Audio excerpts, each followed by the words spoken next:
नमस्कार। स्वर कथा चैनल के सभी श्रोताओं को डॉक्टर इंदु शर्मा का श्रद्धेय नमन। भारत के संतों को समर्पित इस श्रृंखला के पिछले एपिसोड में हमने भारत के संतों के योगदान को न केवल आध्यात्मिकता के क्षेत्र में बल्कि वैज्ञानिक आविष्कारों में भी उजागर करते हुए केरल के महान संत और गणितज्ञ माधव जी की उपलब्धि पर चर्चा की थी। वास्तव में हमारे ऋषि मुनि महान वैज्ञानिक भी थे। विभिन्न तकनीकी विषयों पर उनके द्वारा रचित ग्रंथ इस बात का पर्याप्त प्रमाण हैं। उदाहरण के तौर पर विमान शास्त्र का श्रेय ऋषि भारद्वाज जी को दिया जाता है। विभिन्न वैज्ञानिक और तकनीकी क्षेत्रों में हमारे महान ऋषियों के योगदान ऐसे अनेक और भी उदाहरण मौजूद हैं। इस वर्तमान एपिसोड में हम एक ऐसे चिकित्सक के जीवन और समय पर चर्चा करेंगे जिन्होंने विदेश में अपनी चिकित्सा सेवा को त्याग कर एक महान योगी का जीवन अपना लिया। अपनी चर्चा शुरू करने से पहले हम आपसे ये अनुरोध करते हैं कि यदि आपने अभी तक स्वर कथा चैनल को सब्सक्राइब नहीं किया तो कृपया अभी कर लें। इसके अतिरिक्त कृपया चैनल को लाइक अवश्य करें और अपनी टिप्पणियों के माध्यम से अपने विचार हमारे साथ साझा करें और सनातन चिंतन तथा उसके दर्शन को बढ़ावा देने के लिए हमारे इस मिशन में सहयोग हेतु चैनल को हाइप करें। पवित्र गंगा के तट पर जहां हिमालय शाश्वत सच्चाइयों की फुसफुसाहट करते हैं, एक ऐसे संत रहते थे जिनका जीवन सेवा और आध्यात्मिकता के बीच एक सेतु था। एक ऐसे डॉक्टर की कहानी जो बाद में स्वामी शिवानंद सरस्वती बने, एक योग गुरु, एक हिंदू आध्यात्मिक शिक्षक और वेदांत के समर्थक।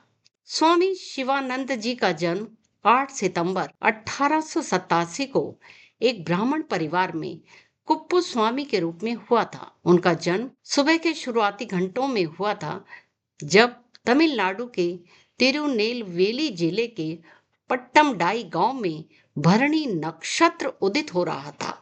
उनके पिता पीएस वेंगु अय्यर एक राजस्व अधिकारी के रूप में कार्यरत थे और भगवान शिव के वे परम भक्त थे, और उनकी माता पार्वती अम्माल भी अत्यंत धार्मिक थी। कुप्पुस्वामी अपने माता पिता की तीसरी और अंतिम संतान थे।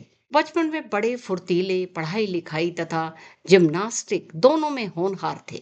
उन्होंने तंजौर के मेडिकल स्कूल में पढ़ाई की, जहां उन्होंने उत्कृष्ट प्रदर्शन किया। इस दौरान उन्होंने एम्ब्रोसिया नामक एक मेडिकल पत्रिका का भी संचालन किया। स्नातक की पढ़ाई पूरी करने के बाद उन्होंने चिकित्सा का अभ्यास किया और 10 वर्षों तक ब्रिटिश मलाया में एक डॉक्टर के रूप में काम किया। इस दौरान गरीब मरीजों को मुफ्त इलाज मुहैया कराने के लिए उनकी ख्याति बहुत हो गई थी। समय बीतने के साथ डॉक्टर कुप्पू स्वामी के मन में एक भावना जागृत हुई कि चिकित्सा केवल ऊपरी स्तर पर ही रोग का निवारण करती है। इस एहसास ने उन्हें अपने भीतर की रिक्तता को भरने के लिए किसी अन्य मार्ग की तलाश करने को प्रेरित किया। मलाया में उन्होंने अनगिनत मरीजों का इलाज किया, अक्सर बिना फीस के। फिर भी दवाओं और सर्जरी के बीच एक सवाल उन्हें हमेशा परेशान करता रहा: क्या ये शरीर का इलाज करना काफी है? जब आत्मा ही बेचैन है तो ये सवाल उनकी किस्मत का निर्णायक मोड़ बन गया। फलस्वरूप 1923 में उन्होंने मलाया छोड़ दिया और अपनी आध्यात्मिक खोज को आगे बढ़ाने के लिए वे हिमालय की ओर खींचे चले आए और भारत लौट आए। भारत लौटने पर वे ऋषिकेश गए, जहां उनकी मुलाकात अपने गुरु विश्वानंद सरस्वती से हुई।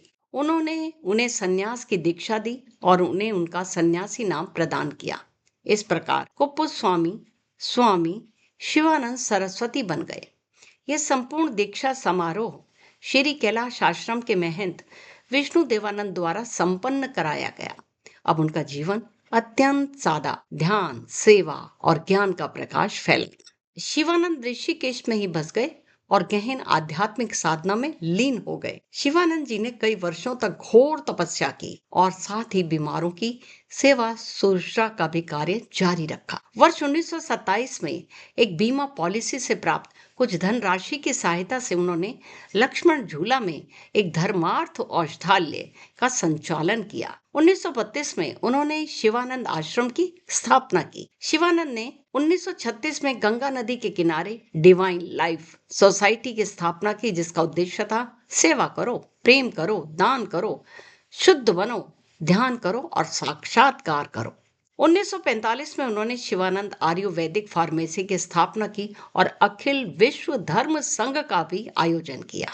उन्होंने 1947 में अखिल विश्व साधु संघ और 1948 में योग वेदांत फॉरेस्ट अकादमी की स्थापना भी की। उन्होंने अपने योग को संश्लेषण का युग कहा, जिसमें उन्होंने हिंदू धर्म के 4 योगों कर्मयोग, भक्ति योग, ज्ञान योग और राज योग को मिलाया और ये योग क्रमशः कर्म, भक्ति, ज्ञान और ध्यान के लिए हैं। शिवानंद जी ने 1950 में एक बड़े दौरे पर व्यापक यात्रा की और पूरे भारत में डिवाइन लाइफ सोसाइटी की शाखाएं स्थापित कर दी।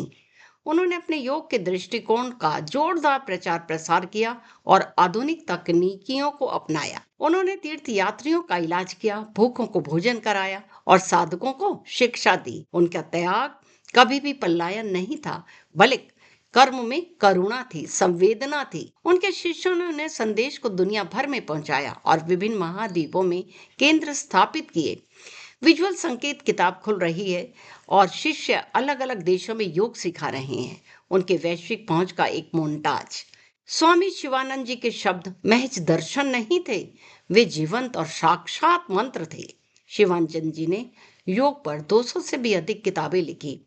शिवानंद जी ने नैतिक और आध्यात्मिक कारणों से सख्त लेक्टो वेजिटेरियन डाइट पर विशेष बल दिया। उनका तर्क था कि मांस खाना सेहत के लिए बहुत ही नुकसानदायक है, इसलिए उन्होंने डिवाइन लाइफ सोसाइटी शाकाहारी डाइट की वकालत करी। स्वामी शिवानंद जी ने 14 जुलाई 1963 को मुनि की रेती के पास उनके शिवानंद आश्रम में गंगा नदी के किनारे पर अपना नश्वर शरीर त्याग दिया, लेकिन उनकी उपस्थिति हर एक उस साधक में बनी हुई है जो योग और सेवा के मार्ग पर चलता है। उनकी डिवाइन लाइफ सोसाइटी लाखों लोगों को प्रेरित करती रहती है और हमें याद दिलाती है कि आध्यात्मिकता पलायन नहीं है, अपितु ये जीवन के सर्वोच्च रूप के साथ जुड़ाव है। तो आइए उनके जीवन से कुछ ऐसी महत्वपूर्ण घटनाओं के विषय में बात करें। मलाया में स्वामी शिवानंद अक्सर गरीब मजदूरों का इलाज बिना किसी फीस के करते थे। एक बार एक मरीज बिना पैसे के आया, उन्होंने न केवल उसका इलाज किया बल्कि अपनी जेब से उसे भोजन और दवा भी दे दी। उनका इलाज मुनाफे के लिए नहीं होता बल्कि करुणा के लिए था। संन्यास लेने से पहले सेवा ही उनका परमो धर्म था। जब वे ऋषिकेश में स्वामी शिवानंद जी से मिले तो कहा जाता है कि उस दीक्षा के दौरान गंगा के चारों ओर एक रहस्यमयी चमक फैल गई थी। शिष्यों ने बाद में याद करते हुए बताया कि उस शाम नदी असामान्य रूप से ज्यादा चमक रही थी, मानो प्रकृति ने स्वयं ही किसी संत के जन्म का स्वागत किया हो। एक बार एक भक्त गंभीर बीमारी लेकर आया। स्वामी शिवानंद जी ने बस उस व्यक्ति के सिर पर अपना हाथ रखा और प्रार्थना की। बाद में उस भक्त ने बताया कि उसका दर्द रातों रात गायब हो गया। उनकी दवा केवल जड़ी बूटियों और विज्ञान की ही नहीं थी, अपितु आस्था और दिव्य ऊर्जा की भी थी। आश्रम में एक विशाल जनसभा के दौरान भीड़ के लिए भोजन कम पड़ रहा था। स्वामी शिवानंद जी ने बर्तनों को आशीर्वाद दिया और चमत्कारिक रूप से भोजन सभी के लिए पर्याप्त हो गया। कहा भी जाता है कि जहां निस्वार्थ प्रेम होता है वहां अभाव भी प्रचुरता में बदल जाता है, कोई अभाव नहीं रहता। शिष्यों ने अक्सर बताया कि ध्यान के दौरान उन्हें स्वामी जी के चारों ओर एक तेजोमयी आभा दिखाई देती थी। कुछ लोगों ने इसे सुनहरे प्रकाश का एक घेरा बताया जिसने पूरे कमरे को शांति से भर दिया। मौन की उस अवस्था में वे प्रकाश स्वयं बन जाते थे और साधकों को उनके भीतर ही मौजूद दिव्य उपस्थिति की वे हमेशा याद दिलाते थे। वे अपने शिष्यों के जीवन में घटने वाली अनेक घटनाओं को पहले से ही भांप लेने के लिए जाने जाते थे। एक बार उन्होंने एक भक्त को किसी विशेष दिन की यात्रा न करने की सलाह दी। बाद में उस भक्त को पता चला कि जिस ट्रेन में वे यात्रा करने वाला था उसकी दुर्घटना हो गई।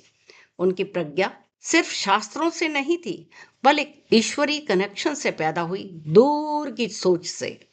एक डॉक्टर से संत बनने तक, शरीर के उपचार से आत्मा के उपचार तक, स्वामी शिवानंद जी की यात्रा हमें ये याद दिलाती है कि सच्ची दिव्यता सेवा, प्रेम और आत्म साक्षात्कार में ही निहित है। उनका जीवन केवल इतिहास नहीं है और हम सभी के लिए एक जीवंत मार्गदर्शक है। तो आज के लिए बस केवल इतना ही।